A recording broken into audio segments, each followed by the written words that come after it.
Je me rends compte que beaucoup de mes patients ont des troubles du sommeil. Soit ils ont du mal à s'endormir, soit ils ont des réveils nocturnes ou un sommeil pas récupérateur. Quand je les questionne, je découvre que souvent, ils sont pas au courant des bases et des bonnes conditions pour installer un sommeil de qualité. Et c'est pour ça que je leur apprends comment faire. C'est ce que je vais vous apprendre aujourd'hui dans cette vidéo. Une bonne routine de sommeil commence le matin.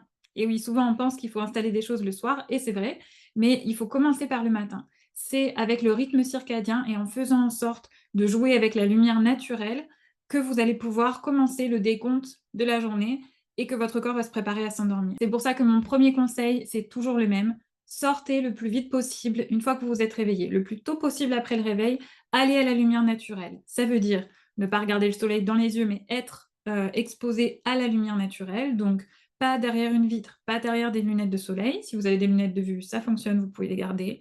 Pas dans la voiture avec le pare-brise, ça marche pas non plus. C'est important du coup, à ce moment-là, s'il fait beau, d'y être 5 minutes, ça suffit. S'il fait pas beau, 30 minutes. Et comme je dis toujours à mes patients, si vous n'avez pas 30 minutes le matin pour aller vous promener sous la pluie, c'est pas grave. Faites 5 minutes, faites ce que vous pouvez, ce sera déjà ça de bien. Il faut faire attention du coup à la présence des écrans dans votre vie et à la lumière bleue. Quand vous regardez votre téléphone, même si c'est juste pour regarder l'heure qu'il est pendant votre réveil nocturne, s'il est en pleine luminosité et que vous n'avez pas d'application pour cacher la lumière bleue, etc., vous allez en fait indiquer à votre rythme circadien qu'il est midi. Et du coup, évidemment, ça va perturber vos hormones et votre santé mentale et votre santé physique en général, mais surtout la qualité de votre sommeil, le rythme de votre sommeil. Donc c'est vraiment important d'être conscient, consciente de ce que vous consommez à propos de ça et de regarder à quelle heure vous regardez votre téléphone, par exemple. Est-ce que c'est la première chose que vous regardez en réalité en vous levant le matin? Avant même d'être allé dehors, avant même d'avoir fait votre petit déjeuner, vous êtes déjà en train de regarder si vous avez des messages, des mails, etc. Ou de jeter un œil aux réseaux sociaux. Est-ce que le soir, avant de vous coucher, vous continuez de regarder des écrans sans lunettes de biohacking pour couper la lumière bleue ou sans filtre d'application à propos de ça pour pouvoir mettre une image un peu plus rouge? Est-ce que ce sont des choses que vous faites au quotidien? Parce que si c'est le cas, et comme je sais que c'est le cas de beaucoup d'entre nous dans cette société où on a des écrans partout, on a envie de se détendre, de regarder, toujours une nouveauté à surveiller sur notre téléphone, etc. En fait, on va perturber notre rythme circadien et plein de mécanismes importants pour notre santé physique et mentale, notamment notre sommeil. Autant que possible, du coup, évitez les écrans bleus en fin de journée. L'idée, c'est du coup d'éviter cette exposition aux lumières bleues qui va perturber votre rythme circadien, si possible tout au long de la journée et idéalement le soir, à quelques heures avant d'aller vous coucher. Idéalement, si vous pouvez arrêter les écrans 3 heures avant d'aller dormir, ce serait super. Si vous ne pouvez pas, essayez de voir ce que vous pouvez faire au quotidien. Allez, par exemple, ça peut être 45 minutes, ce serait déjà vraiment, vraiment bien d'arrêter les écrans 45 minutes avant d'aller vous coucher.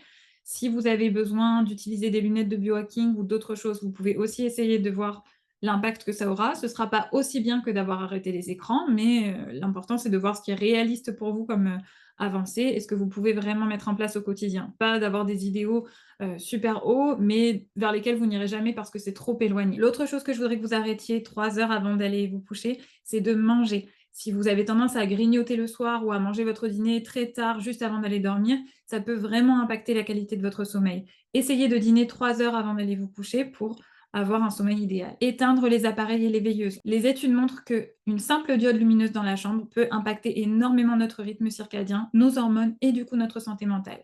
L'étude a montré qu'on pouvait avoir des symptômes dépressifs rien qu'avec une petite diode lumineuse dans la chambre. Donc si vous en avez plusieurs, si vous avez la lumière du couloir, si vous avez des choses comme ça, c'est vraiment le moment de couper toutes ces choses-là. Mettez votre téléphone en mode avion, éloignez-le, éteignez-le si possible, éteignez tous les appareils qui sont en veille aussi. Essayez d'avoir le sommeil le plus posé possible avec le moins de stimulation électromagnétique ou lumineuse. À propos de la lumière, idéalement, il faudrait encore que vous soyez dans le noir complet entre 22 heures et 4 heures.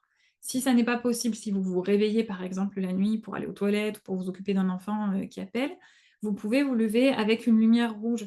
Moi, j'ai par exemple une lampe Décathlon de camping, en fait, mais qui permet de la mettre sur lumière rouge, et du coup, ça permet la nuit de se déplacer avec une petite lampe rouge sans avoir à changer, évidemment, toutes les lampes de la maison. Faire du sport régulièrement, même à faible intensité, ça va aussi améliorer la qualité de votre sommeil. Essayez de marcher au minimum 30 minutes par jour. Ne faites pas le sport à la fin de la journée, ça va réchauffer votre corps. À la fin de la journée, pour bien dormir, vous avez besoin que votre corps baisse en température.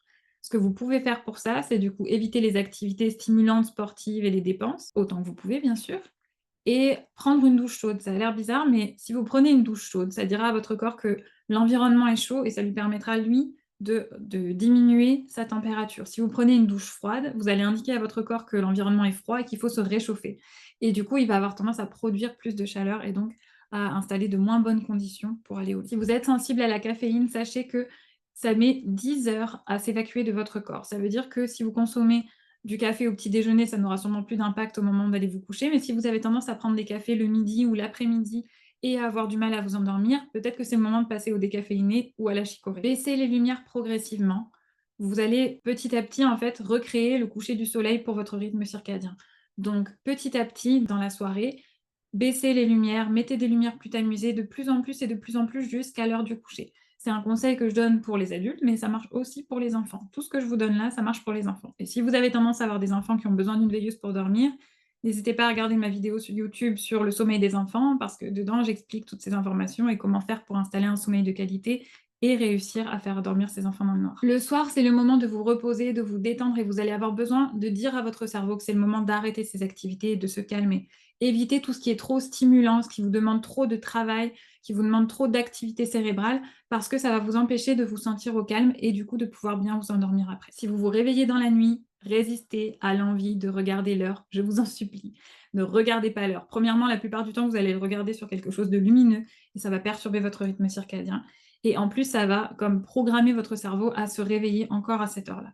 Donc, résistez à l'envie, ne regardez pas et juste essayez de faire quelque chose pour vous rendormir. Pour vous rendormir, vous pouvez utiliser des techniques de respiration, comme les techniques de régulation du système nerveux dont je parle dans d'autres de ces vidéos, mais aussi installer le NSDR, pratiquer le tapis d'acupuncture si vous en avez un. Vous pouvez passer 15 minutes, 20 minutes sur le tapis d'acupuncture pour vous détendre et vous rendormir. Attention de ne pas rester endormi sur le tapis d'acupuncture, il va falloir vous réveiller à un moment donné quand même pour l'enlever, parce que ça peut faire très mal de se réveiller le lendemain matin si vous êtes resté plusieurs heures dessus, croyez-moi. La qualité de votre alimentation va donner la santé de vos hormones et du coup de votre sommeil. Il faut manger suffisamment protéiné, suffisamment gras, des bonnes matières grasses, bien sûr, des matières grasses saines comme l'avocat, l'huile d'olive, etc., ou le ghee.